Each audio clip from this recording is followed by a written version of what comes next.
Kalau misalkan lengan atasnya kurang dari 23,5 gitu. Nah, ini diwaspadai untuk berpotensi melahirkan anak stunting.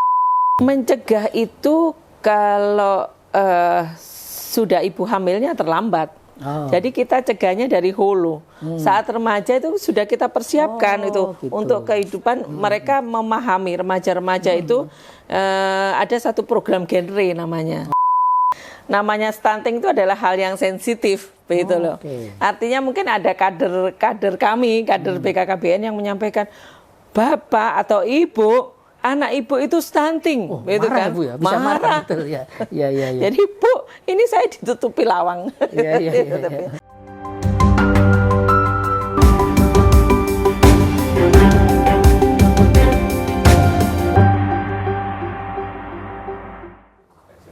Assalamualaikum warahmatullahi wabarakatuh, Tribuners dan pembaca harian Surya dimanapun berada. Kembali bertemu dengan saya Tri Mulyono, pemimpin redaksi Tribun Jatim Network. Kali ini kita bersama wanita hebat, Kepala Perwakilan Badan Kependudukan dan Keluarga Berencana Nasional Jawa Timur, Ibu Dr. Anda Maria Ernawati MM, yang akrab kita sapa Bu Erna. Assalamualaikum warahmatullahi wabarakatuh, Bu Erna. Waalaikumsalam. Terima kasih ada hadir di podcast series dari Tribun Jatim Network, Bu Erna. Ya, sama-sama. Tribuners, kita akan ngobrol banyak hal, terutama terkait stunting dan juga tugas dan fungsi BKKBN di Jawa Timur secara keseluruhan. Bu Erna, banyak orang sebetulnya melihat BKKBN itu dulu ya Bu ya, itu hanya terkait keluarga berencana. Padahal sebetulnya peran BKKBN ini sangat strategis untuk meningkatkan SDM di Indonesia.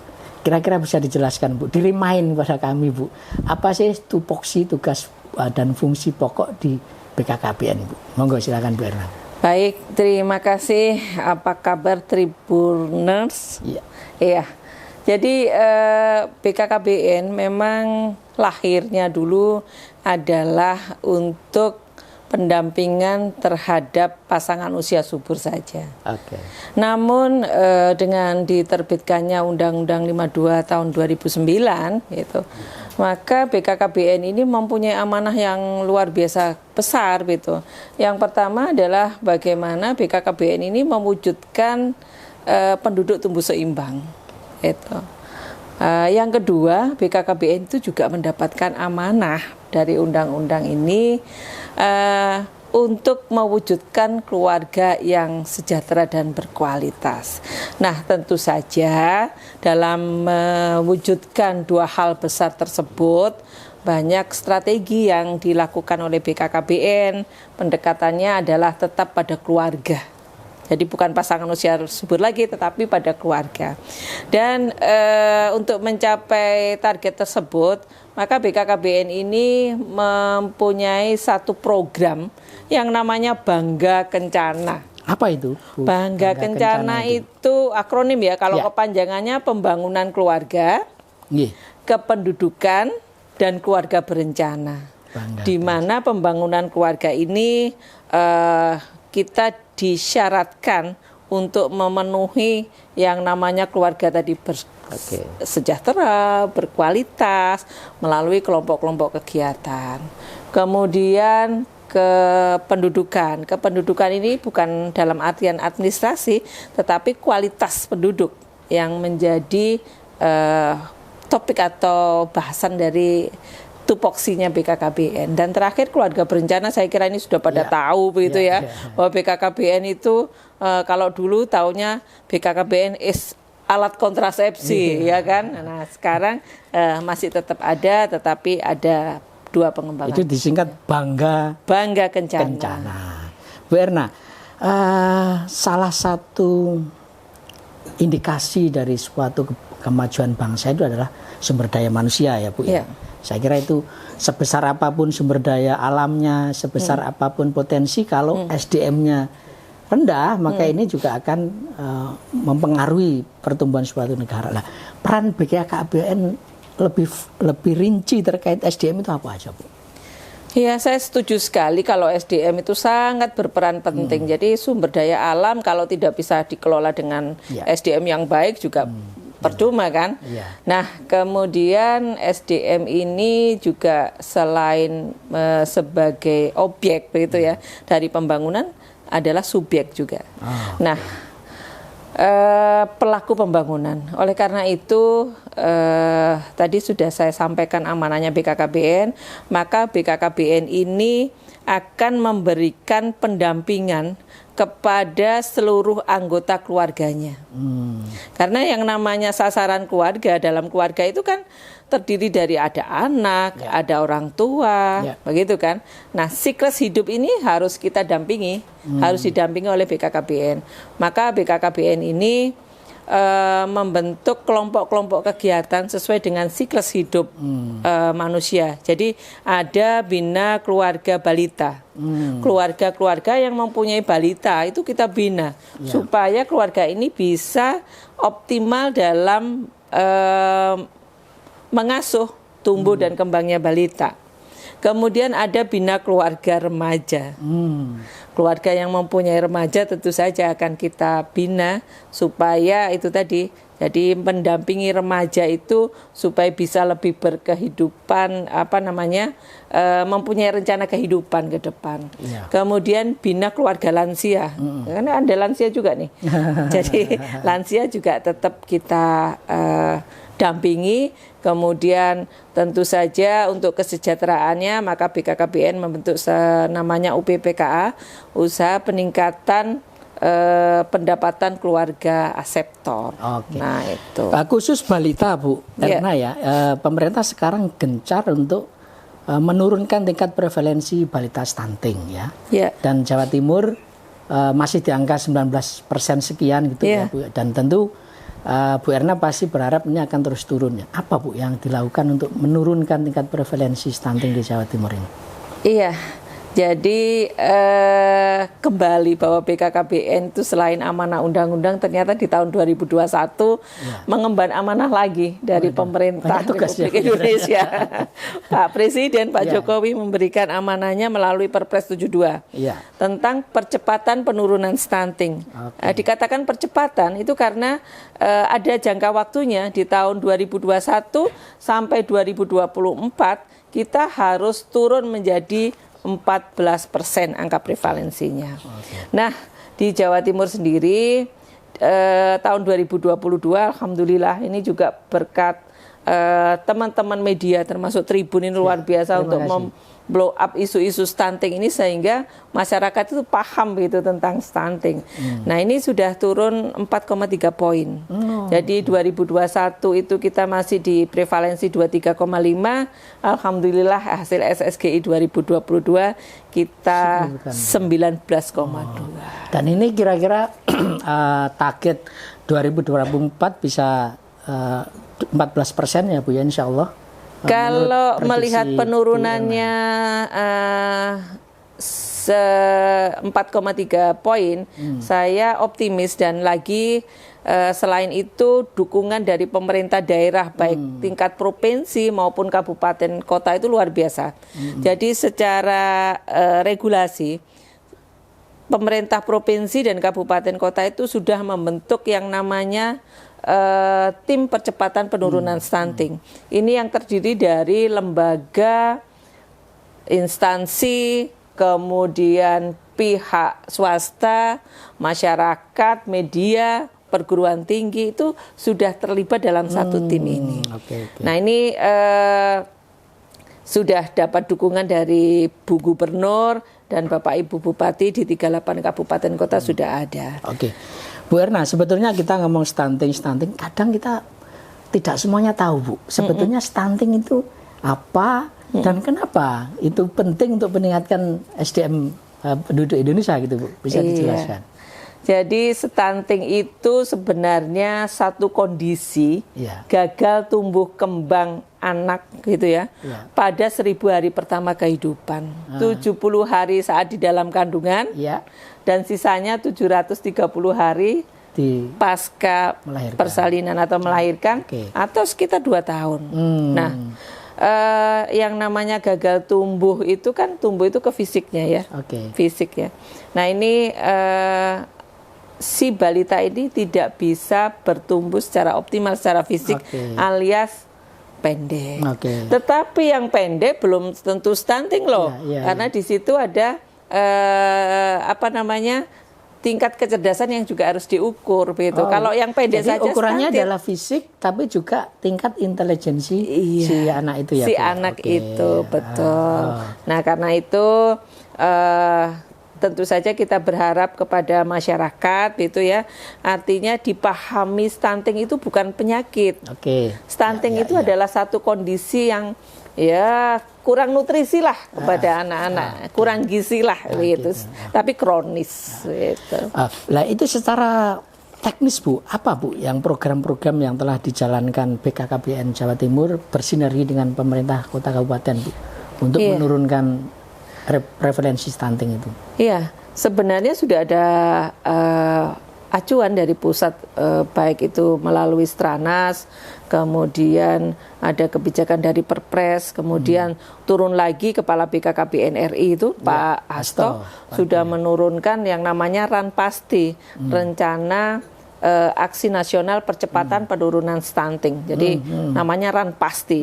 Begitu di lampiran Ranpasti itu sebenarnya sudah ada indikator-indikator antara yang harus diselesaikan oleh lembaga dan kementerian. Nah, BKKBN ini memang ranahnya adalah di tingkat preventif. Jadi kami itu lebih mengedepankan sosialisasi untuk percepatan penurunan stunting. Dan Jawa Timur sendiri sudah membentuk tim pendamping keluarga. Jadi istilah pencegahan itu artinya faktornya ini sebelum si ibu hamil, mulai itu atau sampai misalnya kita misalnya Bu menghindari pernikahan dini misalnya begitu, atau ada lagi Bu agenda-agenda pencegahan itu? Mencegah itu kalau sudah ibu hamilnya terlambat. Jadi kita cegahnya dari hulu. Saat remaja itu sudah kita persiapkan itu gitu. Untuk kehidupan mereka memahami remaja-remaja itu ada satu program genre namanya. Nah, ini yang memberikan pemahaman tentu saja bagaimana nanti saat beliau ini berkeluarga, merencanakan kehidupannya ke depan itu lebih baik lagi. Artinya bahwa saat remaja harus mempersiapkan dirinya secara fisik maupun mental. Kalau fisiknya bisa dilihat loh. Kalau fisiknya itu dilihat dari lingkar lengan atas. Di sini sebelah kiri gini ya. Ini masih remaja Bu ya itu? Iya remaja. Kalau mau hamil begitu ya. Kalau sudah mau mendekati pada kehidupan berkeluarga, ini harus lebih lagi dilihat begitu ya. Diperiksakanlah di fasilitas kesehatan terdekat. Kalau misalkan lengan atasnya kurang dari 23,5 gitu. Nah, ini diwaspadai untuk berpotensi melahirkan anak stunting. Kemudian remaja putri khususnya itu banyak terkena anemi karena mohon maaf ada masa haid di sana yang setiap bulannya mereka harus mengeluarkan darah dan ini akan menjadi anemi bagi remaja. Nah, tapi pemerintah sudah memberikan pendampingan sebenarnya melalui Dinas Kesehatan, memberikan FE, tablet tambah darah. Gitu ya. Nah, di FE ini sudah digencarkan mulai dari sekolah. Kemudian terkhusus calon-calon pengantin yang mau menikah harus supaya tidak anemi.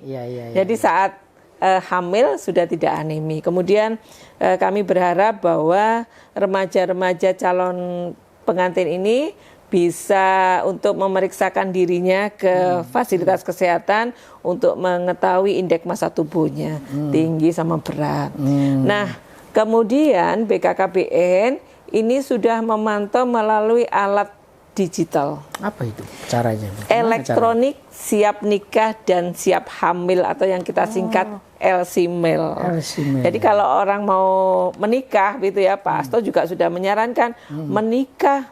Nah, silahkan download LCMIL. Di situ akan diberikan pendampingan oleh tim pendamping keluarga di seluruh Indonesia ada. Di Jawa Timur ada 31.243 tim yang sudah kita bentuk. Dan itu konsultasi gratis ya? Iya, pendampingannya gratis di situ. Jadi tim itu terdiri dari 3 unsur ya. Jadi ada bidan atau tenaga kesehatannya yang paham gitu ya. Kemudian tentang kesehatan, kemudian ada PKK-nya sebagai unsur penggeraknya, kemudian ada kader KB. Oh, gitu.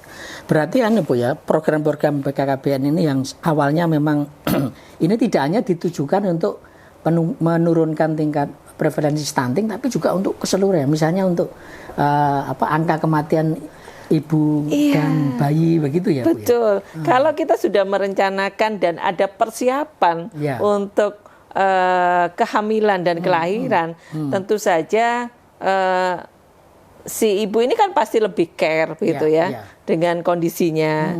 Nah ini kita berharap bahwa bisa juga menekan dari angka kematian ibu dan bayi. Jadi ini memang kabar gembira ya Tribuners, bahwa Jawa Timur itu termasuk penurunan tingkat kematian ibu dan bayinya itu cukup signifikan ya Bu ya di 2022 itu. Sekarang tinggal 499 kasus dari yang sebelumnya 1.200 sekian kasus, Bu. Itu apa saja Bu yang dilakukan sehingga ini berhasil menurunkan tingkat kematian ibu dan bayi itu, Bu? Ya, kalau di BKKBN sendiri kita punya yang namanya itu tadi program Genri. Program Genri ini implementasinya bisa ke sekolah. Jadi ada yang namanya SSK, kemudian ada yang namanya PIK remaja, Pusat Informasi dan Konseling Remaja, itu di sekolah semua.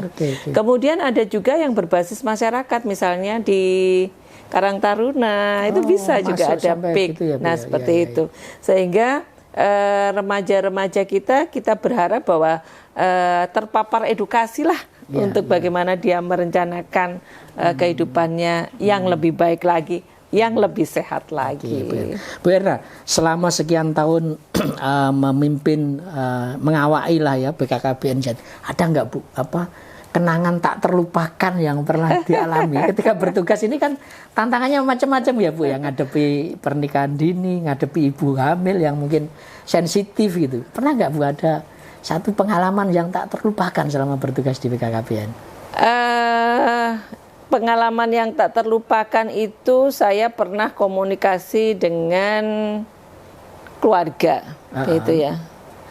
Keluarga ini karena didampingi, begitu ya. Mungkin ini yang perlu nanti juga teman-teman sampaikan, bahwa namanya stunting itu adalah hal yang sensitif, begitu loh. Artinya mungkin ada kader kami, kader BKKBN yang menyampaikan, Bapak atau Ibu, anak Ibu itu stunting, begitu marah, kan? Bu ya? Bisa marah. Betul, ya. Jadi Bu, ini saya ditutupi lawang. Nah ini ada juga yang seperti ada. Itu, gitu ya. Makanya nanti teman-teman itu juga teman-teman media bahwa mungkin disampaikan dengan cara-cara yang lebih halus lah. Bapak Ibu, Bapak Ibu kan berat badannya kurang nih. Ayo kita naikkan sama-sama, kita diskusikan mungkin dengan peningkatan asupan gizi yang lebih bagus lagi. Dan yang paling bagus untuk peningkatan stunting itu adalah protein hewani. Bisa, nggak usah mahal-mahal lah. Kalau daging kan mahal, Kalau ayam juga masih mahal. Mungkin cari yang lebih murah, yang paling ada di sekitarnya Bapak Ibu sekalian. Lele bisa, telur luar biasa lagi, lebih bisa lebih murah gitu kan. Nah ini. Bu Erna ini kan sudah keliling ya dari satu wilayah di Indonesia ya Bu. Ada daerah mana Bu yang tantangannya makin lebih berat gitu Bu ketika mengedukasi masyarakat Bu? Ya, dari 38 kabupaten kota ini mempunyai satu sistem yang berbeda untuk kita dekati, begitu. Artinya kalau secara budaya itu sudah membagi menjadi 4 kategori ya. Budaya arek, budaya Mataraman, budaya pesisir, Pendalungan juga Bu. Pendalungan itu kan beda, begitu. Mungkin kalau kita terapkan secara halus di daerah pesisir, mereka nggak akan ngerti dong, gitu ya. Jadi harus ada contoh langsung. Nah, beda lagi kalau kita pendekatannya ke Mentaraman atau Arek juga beda lagi. Kalau Surabaya mungkin lebih kita harus to the point gitu ya. Lebih terbuka ya Bu ya. Bisa ceritakan Bu, dulunya Bu Erna itu dari mana, sekolahnya apa, sampai kemudian sekarang menjadi gitu ya. orang nomor 1 di BKKBN Provinsi Jawa Timur Bu. Monggo silakan Bu. Saya ini dari kecil seperti anak-anak seusia biasanya lah. Saya sekolah SD saya itu di Malang. Di SDN apa Bu? Saya itu di Sekolah Santa Maria II di Malang. Kemudian saya SMP-nya berpindah lagi karena orang tua ini pegawai negeri yang juga sudah berpindah. Saya harus ke Pasuruan. Saya sekolah di SMP 1 Negeri Pandaan Pasuruan. Kemudian lanjut kemana ya? SMA. SMA-nya di Kediri. Kemudian kuliahnya di Malang. Nah, mengawali karir... Di mana Bu kampusnya, alumni mana Bu? Saya IKIP Malang dulu. IKIP Malang ya? IKIP Malang, tapi S2-nya saya di Surabaya. Kemudian sebenarnya saya mengawali karir di BKKBN ini sebagai penyuluh KB. Penyuluh KB, kemudian... Jadi mulai orang lapangan betul orang ya lapangan, Bu Erna, orang lapangan. Jadi setelah dari penyuluh KB, kemudian hidup ini kan memilih. Harus saya memilih jadi struktural lah, struktural. Kemudian jadi eselon 4-nya itu masih di Kota Kediri. Saya pindah harus ke Surabaya mengikuti suami. Kemudian ya berjenjang, terus kemudian terakhir kali saya jadi kepala BKKBN Sulteng baru ke Jawa Timur. Luar biasa. Ini berarti sudah keliling Indonesia. Baik, Tribuners dan pembaca harian Surya, kita tak terasa di ujung obrolan kita. Terima kasih Bu Erna di tengah kesibukan bisa menemani Tribuners dan pembaca harian Surya. Kita ketemu dengan tokoh-tokoh selanjutnya. Saya Trimulyono mohon diri. Wassalamualaikum warahmatullahi wabarakatuh. Waalaikumsalam.